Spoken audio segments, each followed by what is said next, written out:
नमस्कार, मैं संकेत आवटे। एक्चुअली एंजल वन में हो क्या रहा है? 52 वीक लो टूट चुका है। ऐसे स्टॉक में अब क्या करना चाहिए? बहुत सारे लोगों के मन में डाउट्स आ रहे होंगे कि क्या हो सकता है आगे। मैं कुछ कंपैरिजन आपके साथ डिस्कस करने वाला हूं। बहुत सारी चीजें मैं आपको दिखाने वाला हूं। इंटरेस्टिंग फैक्ट है, मजा आ जाएगा, बिजनेस भी आपको सीखने मिलेगा। पहले कुछ डेटा पॉइंट्स देखते हैं क्या हो रहा है एंजल वन के अंदर। अगर हम बात करते हैं एंजल वन का मार्केट शेयर कितना बड़ा है, तो इनके पास टोटल 2.25 करोड़ क्लाइंट बेस हमें नजर आता है। 22.2 million client base. Gross client acquisition इनका 2.9 मिलियन है। एनएससी पे इनके एक्टिव क्लाइंट कितने हैं, तो वो है 6.1 मिलियन। 60 लाख से भी ज्यादा लोग इनके एनएससी में ट्रेड करते हैं, एक्टिव है।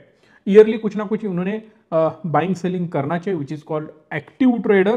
तो इनके पास ये एक्टिव नंबर्स हैं।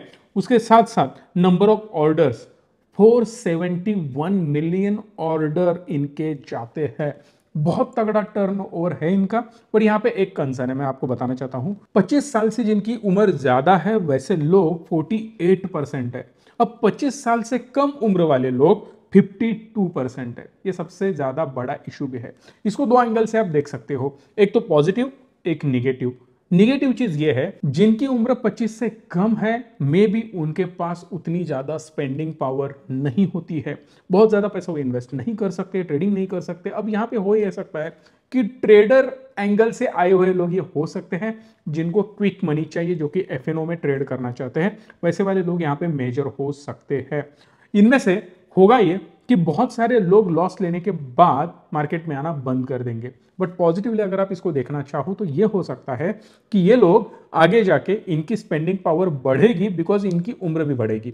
जैसे ही उम्र बढ़ेगी ये लोग फिर से बड़ी अमाउंट अर्न करना शुरू करेंगे और बहुत ज्यादा इन्वेस्ट भी करना शुरू करेंगे। स्टेप बाय स्टेप वो प्रोसेस होगी। बट मेरे हिसाब से majority of people will quit because of losses. ये हो सकता है।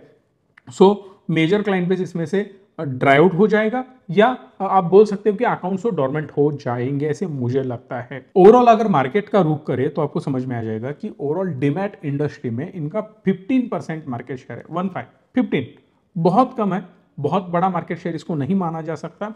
बट कंपेयर करें अदर ब्रोकर के साथ तो डिसेंट लेवल पर है। एनएससी के साथ इनका एक्टिव क्लाइंट बेस 15% है।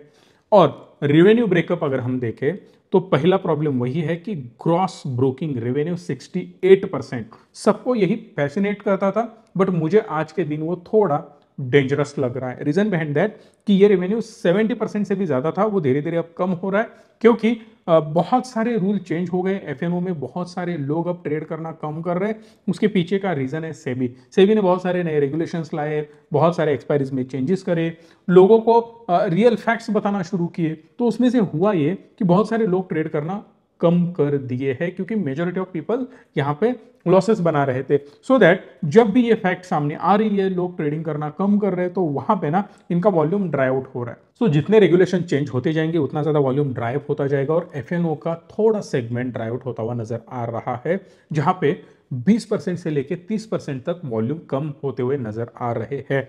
उसके साथ साथ interest on deposits 18%, ancillary transactions 8%, depository 4%, distribution 1%, others 1%। इस प्रकार का इनका रेवेन्यू ब्रेकअप नजर आ रहा है। एफएनओ से जो बिग ब्रोकिंग से इनका रेवेन्यू जनरेट होता है उसमें से 85% एफएनओ से रेवेन्यू जनरेट होता है। Cash 11%, commodity only 4%। बहुत कम रेवेन्यू ये लोग जनरेट कर रहे हैं अभी फिलहाल कमोडिटी से। अब दिक्कत यहाँ पे ये नहीं है कि इनका कम्युनिटी सेगमेंट छोटा है या कैश सेगमेंट छोटा है। एफएनओ कम हो रहा है ना, वो सबसे बड़ा प्रॉब्लम इनके लिए हो सकता है, बिकॉज ऑफ रेवेन्यू इनके ड्रॉप होते चले जाएंगे। दूसरी इंपॉर्टेंट चीज होती है है कि जब ये गिरता हुआ हमें नजर आ रहा है, उसके पीछे का रीजन ये है कि सेबी ने जो रेगुलेशंस लाए, एफएनओ ड्रॉप हो गया। दूसरी इंपॉर्टेंट चीज, नए एक्विजिशंस स्लो हो रहे बिकॉज ऑफ एफएनओ का अवेयरनेस थोड़ा सा बढ़ रहा है, बट निगेटिव वे में बढ़ रहा है। वो भी कंपनी के लिए बहुत बड़ा इंपैक्ट है। और एक चीज सेबी ने की कि डीआरए प्रोग्राम बंद कर दिया। अभी डीआरए क्या है बहुत सारे लोगों को पता नहीं होगा। ये इनसाइड में आपको बताने की कोशिश कर रहा हूं, because I am working in this industry, so I know कि यहाँ पे किस प्रकार की चीज़ें होती है, कैसे होती है और ये बिजनेस कैसे रन होता है, सो दैट मैं आपको बेटर वे में एक्सप्लेन कर पाऊंगा। होता यह है कि अगर आप एंजल वन के साथ काम करते हो और रेफरल करते हो, अगर आपने 4-5 लोगों को रेफर किया तो आपको पैसा मिलेगा, रेवेन्यू शेयर मिलेगा। ये सबके साथ हो रहा था। बहुत सारे लोग धूम धबा के अपना रेफर करने लग गए थे। अपस्टॉक बहुत सारे लोग रेफर कर रहे थे क्योंकि अपस्टॉक 1,000 दे रहा था पर referral, which is called DRA बोलते हैं इनके लैंग्वेज में, एंजल वन की लैंग्वेज में। तो वो जो बिजनेस मॉडल है ना, और उस प्रकार का business model, referral business model, सीधा सेबी ने बंद कर दिया। उसका इंपैक्ट सिर्फ एंजल वन पे नहीं, सारे ब्रोकिंग इंडस्ट्री पे हुआ।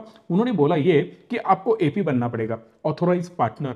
यदि आप ऑथोराइज पार्टनर बनते हो तभी आप ये काम कर सकते हो। और यहां पे एक बड़ा प्रॉब्लम बन गया। प्रॉब्लम ये बना कि इनका बिजनेस ऑलमोस्ट 5 से 7% से डी ग्रोथ हुआ, बिकॉज इन्होंने जो भी बड़े स्केल पे काम कर रहे थे उनको एपी बनाया और बाकी लोग पीछे रह गए जिनको एपी नहीं बनना था। क्योंकि जब भी आप किस कंपनी के ऑथोराइज पार्टनर बनते हो, आपकी रिस्पॉन्सिबिलिटी बढ़ जाती है और बहुत सारे कंप्लायंस भी आ जाते हैं। तो अगर वो आपको फॉलो नहीं करने हैं तो आप ऑथोराइज पार्टनर नहीं बनोगे या सब ब्रोकर नहीं बनोगे। तो इस केस में इनका रेवेन्यू थोड़ा इसमें इंपैक्ट करता हुआ नजर आ गया था। जो भी इनकी सेल्स ग्रोथ अब 3 साल की 49% दिख रही है, 5 साल की सेल्स ग्रोथ 40% है और 7 साल की सेल्स ग्रोथ 38% है। आई थिंक ये सेल्स ग्रोथ अब 50% से थोड़ा नीचे घटती हुई नजर आ सकती है। एंड बिकॉज ऑफ दिस इनका पीई रेशो भी हमें घटता हुआ नजर आएगा और आ भी रहा है। अगर 5 साल का हम हिस्ट्री इसकी देखें तो पीई ने हाईएस्ट यहां पे हमें दिखाया था 36 का पीई रेशो। आज के दिन ये आ चुका है 13 के आसपास। तो बहुत ज्यादा गिरावट यहां पे हो चुकी है। रिसेंटली बात करते हैं ऑलमोस्ट जनवरी 2024 की, तो वहां से लेके आज के दिन मतलब ऑलमोस्ट 1 साल हो चुका है, 31 से सीधा 16 पे पी आता हुआ नजर आ रहा है। बट इंपॉर्टेंट चीज याद रखिएगा कि यहाँ पे हमें अर्निंग्स बढ़ते हुए नजर आ रहे हैं।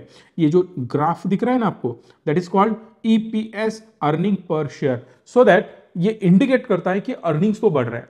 सो फंडामेंटली वहां पे प्रॉब्लम आता है जहां पे अर्निंग भी ड्रॉप हो रहे हैं। अगर किसी कंपनी के अर्निंग ड्रॉप हो रहे हैं और उसके साथ साथ स्टॉक भी ड्रॉप हो रहा है तो वो जस्टिफाई करता है और वहां से वो रैली कंटिन्यू हो सकती है, बिकॉज उस स्टॉक की अपसाइड वाली रैली कन्वर्ट हो चुकी होती है डाउन ट्रेंड के अंदर, वो कंटिन्यूसली नीचे जाने की कोशिश करता है। आज के दिन मेरे हिसाब से यहाँ पे जो कंपनी ने ये सारी चीजें हो रही है ना, ऑलरेडी कैलकुलेट कर रखी है। मैंने इनके मैनेजमेंट से बात करी है, बहुत सारे हमारे डिस्कशंस हुए, क्या होने वाला है, कैसे होने वाला है। 5-6 साल से मैं इनके टॉप मैनेजमेंट को अच्छे से जानता हूं, बहुत सारी चीज़ें हम डिस्कस करते हैं। तब मुझे पता चला कि वो जो बोल रहे थे इसे बोलते हैं विजनरी बिजनेस, कि आगे जाके क्या हो सकता है, हमें क्या करना है। इसीलिए कंपनी ने बहुत बड़ा डिसीजन लिया कि हम म्यूचुअल फंड का डिस्ट्रीब्यूशन भी करेंगे। सो ये लोग डिस्ट्रीब्यूशन बिजनेस में आ गए। यहां पे एक इंपॉर्टेंट चीज मैं आपको बता देता हूं, म्यूचुअल फंड डिस्ट्रीब्यूशन का एक अच्छा खासा नेटवर्क इन्होंने ऑलरेडी बना लिया है, ऑलरेडी बना लिया है। इस वर्ड को आप गौर करें, सबसे इंपॉर्टेंट है। क्यों? क्योंकि कस्टमर बेस एक्वायर्ड ऑलरेडी किया था इन्होंने ट्रेडिंग के लिए।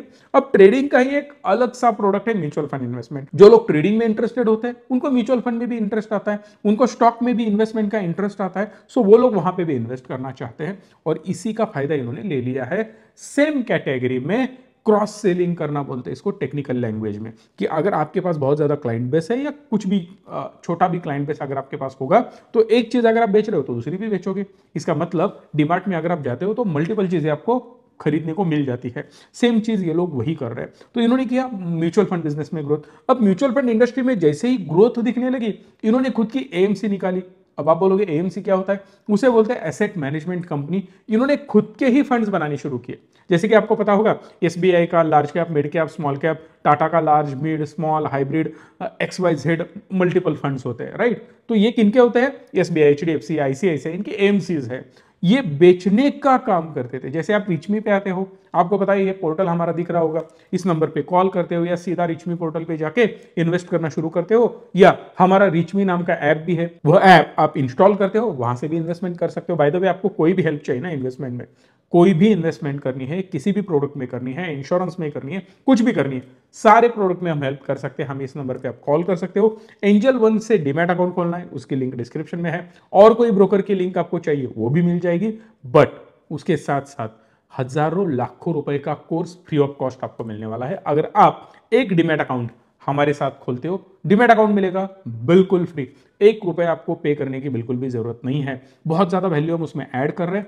एक बार आपका कोर्स पूरा हुआ उसके बाद में आपको एडवांस कोर्सेस, रेगुलर मार्केट की अपडेट्स, बहुत सारी चीजें मिलने वाली है। So stay tune with us, बहुत सारी चीजें आपको 100% मिलने वाले, मजा आ जाएगा आपको, और सारी चीजें फ्री ऑफ कॉस्ट है। So that coming back to the point, AMC बना ली इन्होंने आज के दिन। अब एएमसी को बड़ा करने में लग गए, यहीं तक नहीं रुके वो, और ज्यादा आगे बढ़ने की कोशिश करी। उसमें इन्होंने क्या किया, इंश्योरेंस बिजनेस में एंट्री की। Insurance business is a cash cow business. यहां पे इनको एक्सपीरियंस इतना ज्यादा नहीं है, बट और बड़ा करने की कोशिश इनकी चल रही है। अब इंश्योरेंस सेगमेंट में इन्होंने बहुत ज्यादा एक्विजिशन करना शुरू कर रखा है, बट मैंने लास्ट टाइम एक डायलॉग आपको बोला था कि ये पहले से शुरू किया है, इस्टेब्लिश हो चुके हैं, अच्छे लेवल पे ग्रो हो चुके हैं। एएमसी की बात नहीं कर रहा हूं मैं, म्यूचुअल फंड डिस्ट्रीब्यूशन की बात कर रहा हूं। बाद में एएमसी आई, एएमसी नया बिजनेस है, वो अब बड़ा होगा धीरे धीरे, बट इंश्योरेंस भी अभी आ चुका है, तो अब धीरे धीरे ग्रो करेगा। ये इतना आसान बिजनेस नहीं है। म्यूचुअल फंड की एएमसी भी चलाना इतना आसान नहीं है,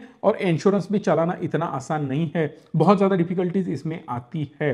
सो दैट कंपनी की ग्रोथ हो पाएगी उस नेक्स्ट लेवल पर या नहीं हो पाएगी, आई डोंट नो। उसके साथ साथ कंपनी को पता चल गया है कि एसेट मैनेजमेंट में बहुत अच्छी खासी ग्रोथ आगे जाके आने वाली है, क्योंकि लोग पैसा कमा रहे हैं। जब भी मार्केट डाउन होता है, दबा के लोग इन्वेस्ट करना चाहते हैं, जैसे कि आप हमें कॉल करते हो, इन्वेस्ट करते हो, आपको बढ़िया रिटर्न मिलते हैं, आप खुश होते हो। सेम चीज कंपनी को पता है कि आगे जाके और तगड़े लेवल पे ग्रो होने वाली है, और उसी के ऊपर कंपनी काम कर रही है, और एसेट मैनेजमेंट पे मेजरली कंपनी फोकस कर रही है। जितना उनका एयूएम बढ़ेगा उतना ज्यादा कंपनी ग्रो कर पाएगी। कंपनी लोन इंडस्ट्री में भी घुस रही है। उसके साथ साथ इंपॉर्टेंट ये है, अल्गो ट्रेडिंग पे बहुत बड़ी बेट कंपनी लेने वाली है। ये 99% लोगों को आपको पता नहीं होगा, बट ये जो चीज है मैं बात कर रहा हूं, अल्गो ट्रेडिंग नेक्स्ट लेवल बढ़ने वाला है। कंप्यूटराइज्ड ऑटोमेटेड ट्रेडिंग आप बोल सकते हो उसको। जितना ज्यादा ऑटोमेटेड ट्रेड जाएंगे उतनी ज्यादा एक्यूरेसी बढ़ेगी, ऐसा सेबी का भी मानना है। सो दैट ये थोड़ा नेक्स्ट लेवल बढ़ते हुए नजर आ सकता है। सो आपको भी इस सेगमेंट के ऊपर फोकस रखना होगा। उसके साथ साथ जैसे ही कंपनी एफएनओ का वॉल्यूम उनका धीरे धीरे ड्राई हो रहा है, बट यहां से रेवेन्यू बढ़ता हुआ नजर आ जाएगा। बट आज के दिन मार्केट भी डाउन है। जब भी मार्केट डाउन होता है तब थोड़ी पैनिक सिचुएशन बनती है, और जब भी पैनिक सिचुएशन बनती है लोग इन्वेस्टमेंट करना थोड़ा प्रेफर नहीं करते, थोड़ा कम करते हैं, और यही गलती है। मैं 100 बार बोलता हूं कि जब सारा माहौल डरावना हो ना, तब खुले दिल से इन्वेस्ट करो। और जहां पे सब लोग ग्रीडी बने हैं, अरे बढ़ रहा है बढ़ रहा है, हम बाय करेंगे हम बाय करेंगे, तब आराम से धीरे धीरे इन्वेस्ट करो। बड़ी अमाउंट मार्केट में बिल्कुल भी मत इन्वेस्ट करो। ये सबसे बड़ी सीख है, और ये आपको सीखनी होगी। जब तक ये नहीं सीखोगे तब तक मार्केट से पैसा नहीं बनेगा। कोई भी हेल्प चाहिए, हम है, कॉल कर सकते हो। दूसरी इंपॉर्टेंट चीज, ये सारे सेगमेंट में ये धीरे धीरे ग्रो करने की कोशिश करेंगे, और ये सारे बिजनेसेस फ्यूचरिस्टिक बिजनेसेस है। सो यहाँ पे तगड़ी ग्रोथ आने वाली है। हर घर इंश्योरेंस होने वाला है 2047 तक। ये गवर्नमेंट का नारा है। इसका मतलब समझ रहे हो आप कि गवर्नमेंट को हर घर में इंश्योरेंस पहुंचाना है, तो ये लोग डिस्ट्रीब्यूशन करेंगे, तो डेफिनेटली हर घर पहुंचाने में इनकी हेल्प होने वाली है, इनका बिजनेस बढ़ेगा। AMC asset management company, mutual fund business, mutual fund distribution business, सारे बिजनेस में तगड़ी ग्रोथ है। इसका मतलब सिंपल है कि ये भी फ्यूचरिस्टिक बिजनेस है। दूसरी चीज अल्गो ट्रेडिंग, यहां पे भी तगड़ी ग्रोथ है। सो हर एक सेगमेंट में ये लोग काम कर रहे हैं। और एक चीज याद रखना, एफएनओ जीरो नहीं होने वाला, एफएनओ में ग्रोथ रहेगी, बट एक पीरियड होता है जब स्ट्रगलिंग पीरियड आता है, वही पीरियड चल रहा है। जब भी मार्केट में बॉटम बनेगा, धीरे धीरे ग्रोथ दिखेगी, तब डेफिनेटली कंपनी में भी ग्रोथ आने के चांसेस बहुत ज्यादा है। मैंने कोई भी बाइंग सेलिंग का रिकमेंडेशन नहीं दिया है, जस्ट एजुकेशन पर्पस के लिए मैंने ये सब आपको बताया है, आपके साथ शेयर किया है। अगर आपको अच्छा लगा हो तो प्लीज लाइक, शेयर और चैनल को सब्सक्राइब भी करना। धन्यवाद। Stay tune and stay positive.